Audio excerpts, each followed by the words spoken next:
turn. I feel like another thing that always happens is things will work until you actually have to show a class. And then when I was doing AA126 fluid demo, like Zyra saw it last year, this year I was filling up the ink dye reservoir and I spilled it everywhere. Totally embarrassing.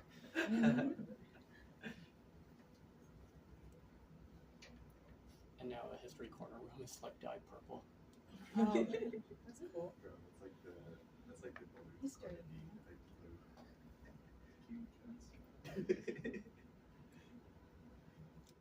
Moment of truth. We're about to hit 500.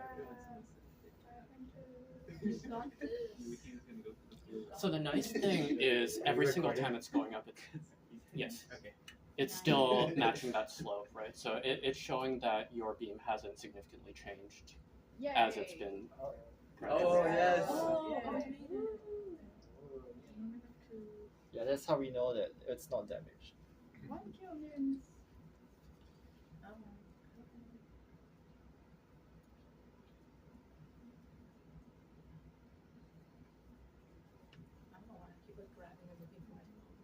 What's the rate of that? This is 1 millimeter Horrible. Yeah, 1 millimeter per second. per minute. Yes. It's quite slow. Yeah, that's very slow. Even our station.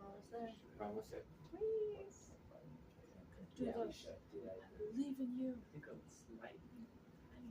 Okay, at least So at 2 millimeters, it's a kilonewton load, roughly. It's great until it snaps in half of it. So yeah, one of the challenges here is like ideally it goes as slow as possible because you don't want it to be inertia that's breaking it. You want it to be the quasi-static load. So you want it to go really slowly, but that becomes a trade-off of how many of these do we have to test and how long do we think it's going to take before it breaks. Yours was the 15 gram one, right? If 14. 14.5. Yeah, so I think the I-beam and this one are probably going to take the longest just because they have the most mass. How much did the I-beam weigh? It's like 15. 15.56. And then the truss was like Oh, it's 7, I bent. think. Oh, you can see the stress. Oh, it's still strong. It's curving over. We're near It's the bending. end. It's bending. Yeah, It's decreasing. luckily, yeah, I saw it now. Oh my Visually, god. visually. Yeah. Near the Whoa, Oh no, our factors of safety was not too good. So what's interesting is as it's loading now, it's still like the amount of load it's carrying is decreasing Yeah. significantly. I think we don't want to. Yeah, we can. We want to see a break. Yeah, I mean, it'd be pretty cool. Dude, look at that. It's like. You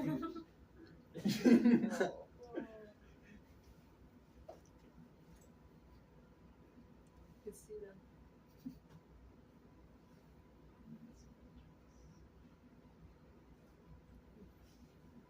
So yeah, if it's buckling, one thing about it, if it starts buckling, then it's going to need a lot more deflection before it really ultimately fails.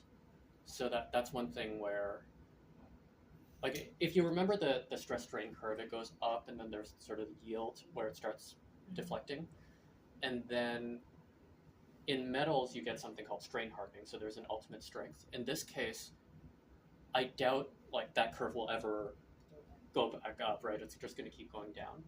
So in theory, this one, the ultimate strength is going to be where yield started as well. So after a point, I think it might not be worth Right. going. Oh, there we go. It's like developing a line.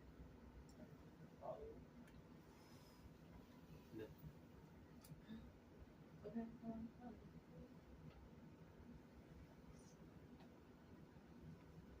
You can see it from here. Oh! Okay, that's so scary.